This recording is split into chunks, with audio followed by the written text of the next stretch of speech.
Hello everyone, my name is Dr. Yamini Baviskar and I am a consultant radiation oncologist at CCA Nashik.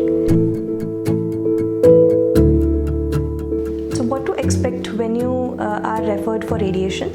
Once you're referred for radiation therapy, you would be directed to a radiation oncologist.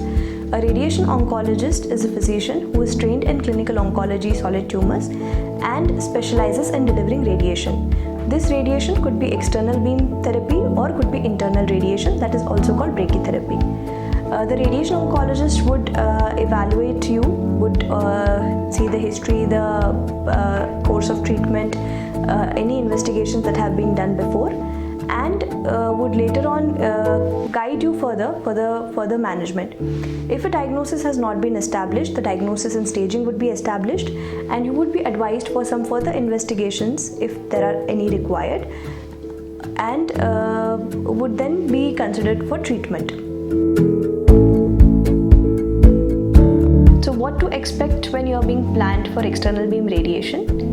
First, your radiation oncologist would do something called as pre-planning. Your history, images would be reviewed, diagnosis, staging and the region of interest, everything would be decided upon with the radiation team. The next process is of simulation. It is usually a CT based simulation that will simulate the position in which your treatment delivery would happen. You would be requested to lie down on a immobilization device. It is usually a vacuum cushion bag with or without a thermoplastic mold.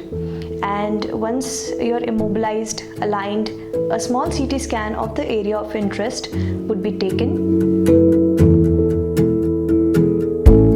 There's a misconception that radiation therapy can cause hair loss or infertility, but the truth is not all sorts of radiation therapy can cause hair loss or infertility or any other side effects. The side effects of radiation therapy are particular to the site where it is being delivered. Radiation therapy, you must know, is a local form of treatment. That is, the entire body is not exposed to the high dose of radiation that is planned to be delivered at the target, and the side effects would thus depend on the dose that is being given as well as the site at which it is given.